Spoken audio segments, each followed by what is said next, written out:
And welcome to our community. Susie Thomas with you this morning. We are visiting with Holly Maloney, who is board president for Quota Club International, and Stephanie Thompson, who's a member and a mom of a 3-year-old who has hearing loss. So good morning to both of you. Good morning. Good morning. Holly, I'm going to start with you. People who have not heard of Quota, tell us a little background. What is it exactly and what do you do?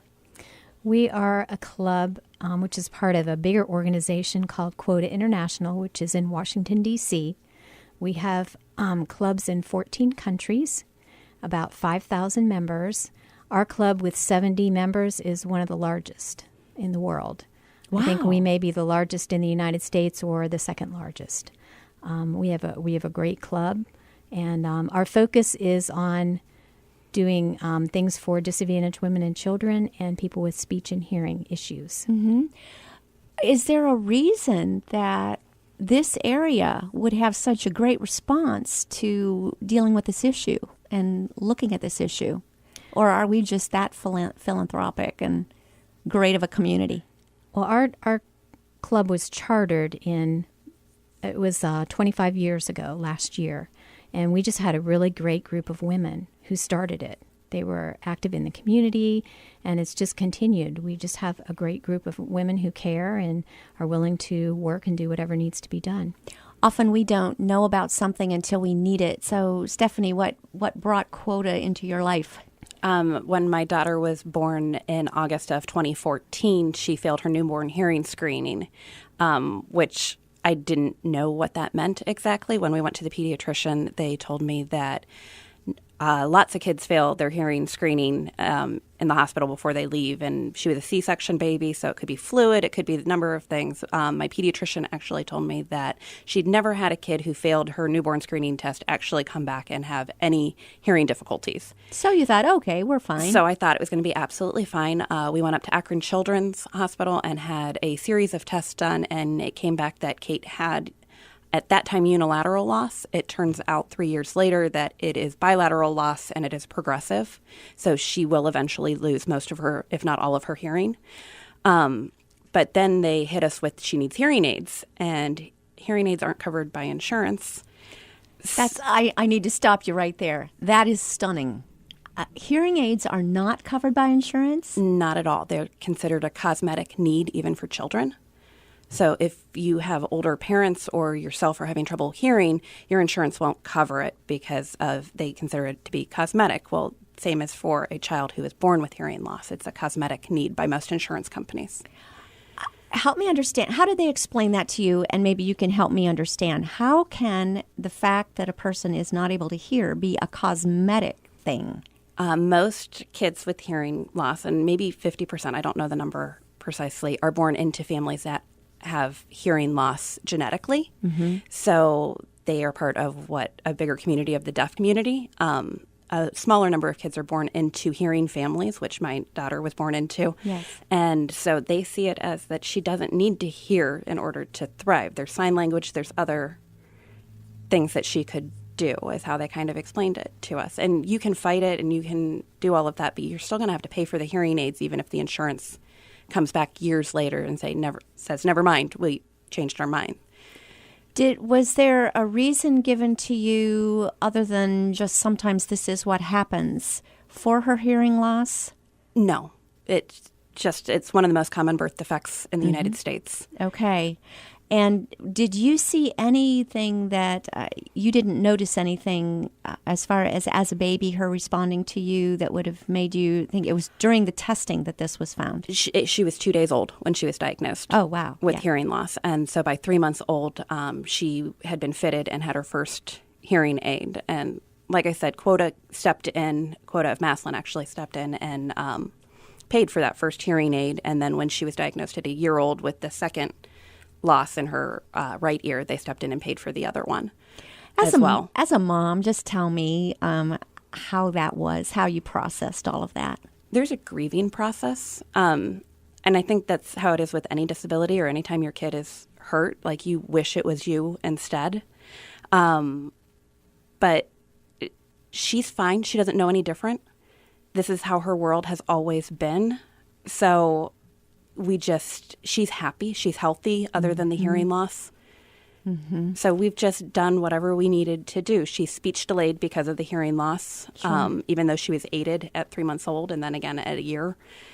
Her speech didn't develop normally, so you just have to see what she needs and what's going to help her succeed and advocate for that. You really jumped right in and knowing, but I think of families that wouldn't have the resources that you had. What do they do? In what ways does Quota come alongside a family once they get this kind of a diagnosis and help them? Well, like I said, they can apply or could apply through our Sound Beginnings program to get at least the first set of hearing aids paid for. Because some children aren't diagnosed right at birth. They might, at 3 years old or whatever, maybe having trouble in school, that they test the hearing and find out there's a hearing loss then. So at least we gave them a resource where they could come for some help, because I would think, I don't have any hearing impaired children, but I would think, number one, it's a shock, and you have to process and deal with it. And then when you find out that the hearing aids are going to cost, $3,000, $4,000, that's a financial hit on top of everything else. It's so difficult to kind of try and put ourselves in a person's place to know what would life be like in a non-hearing world. Do you know the hearing aids themselves? Do you know how much hearing Kate does have with the aids? It's not ever going to be what we hear. A hearing aid just amplifies sound, so the sound is not equivalent to a hearing child. So it just picks it up to a frequency that she can hear. She's moderate to severe in both ears. The next level of hearing loss is profound, and then you go to completely deaf. At a profound level, we can start talking about putting in a cochlear implant. Yes. That is covered by insurance. Yay. None of the accessories are, but the procedure itself is covered. That's supposedly a little bit better quality of sound. When she doesn't have her hearing aids in, she can't hear anything at all. Trouble with hearing aids seem to be that, as you just said, everything is amplified. So how we learn to tune out background noise, if everything is amplified, that's got to be very difficult for a child or someone adjusting to hearing aids. When I know when people are older or elderly people and they get fitted with hearing aids, it just drives them crazy because they're hearing all kinds of things that normally we would be tuning out. Have they improved those? What do today's hearing aids, do they do a better job at that? They do a better job. She's at preschool right now, and her teacher wears a what is essentially a microphone that is directly fed into her hearing aids. Wow. That is an accessory that is on top of the cost of the hearing aids. It has to be directly fitted for her aids. But so she can get the teacher's voice. We can plug it into a computer if she's on like an ABC mouse or is watching a video in the car. We can plug them directly into that so that she can get the sound directly to her hearing aids, so that the background noise in the car or at a restaurant isn't necessarily bothering her as much. But if we're at a basketball game for my older son, she has a very hard time with the echo that would be in a gymnasium, filtering out that kind of a sound. Or if she's at a really large event, we went to a Canton Charge game the other night, if I hadn't been wearing that microphone, she would not have been able to hear anything because of the music and then the announcers. And it's just very, very overwhelming. Oh, it's overwhelming. Yeah, everything's going on. Has she, being 3 years old, figured out how to use that hearing loss yet into pretending she hasn't heard what you have asked her to do? Not exactly yet. She does coming. She does ask to take her hearing aids out sometimes. Yes. She was prone to ear infections, and so when she would get ear infections in the last 2 years, she would not be able to hear anything at all with the aids in, even because the ears were just so tired. Yes. Yes, well, think of it. When we listen with our iPod to an iPod or something for long periods of time, that starts to bother you after a while. I had a really neat gal over at Malone who was a great soccer player at Malone. She was profoundly deaf and played internationally for the U.S. team on an all-deaf soccer team. and loved the point where they just all took out their hearing aids and they weren't hearing anything. They weren't distracted. They could just focus on soccer, and they had ways of communicating with each other. It's amazing to see. Are you learning sign language? Are you just working with her to learn? Does she need to even learn lip reading yet? And if she's hearing well enough, what are you doing as far as her communication? We started her with auditory verbal therapy, which is a therapy that gets people with hearing loss, especially children, to learn to trust their hearing and not rely on lip reading. So that's the type of speech therapy that she began with. And that's the type of therapy that we're pushing as she goes into school. So while she has hearing, that she learns how to talk and how to trust what she is hearing through her hearing aids and respond. How does she play with other kids? How does she get along with her brother and other kids? They tell me at preschool that she has leadership skills, which is a polite way of saying she's bossy. And boy, won't you be glad, because those are leadership skills. So she has some leadership skills. She's very strong-willed. She's very independent. She has always been a problem solver, and part of it, they say kids with hearing loss figure out how to navigate the world without sound and without asking for help, because they don't necessarily know where you are. Even if you're in the room, they have trouble locating sound and figuring out where things are. So they just learn how to solve problems on their own. And so she's very, very... You're seeing this at 3? Mm-hmm. Wow. Oh, that's so awesome. Your plans for schooling, will she be mainstreamed? It sounds like, what are you doing? Right now she is in the Starr County preschool program. She gets services through Starr County for deaf intervention. So she has an itinerant teacher for the deaf that comes in and works with her once a week, and she also has a speech therapist that she works with at the school twice a week. Next year she will be going to Speak, which is a program through Starr County that is just for kids with hearing loss or that are hard of hearing, that have cochlear implants, any type of hearing difficulties. Mm-hmm.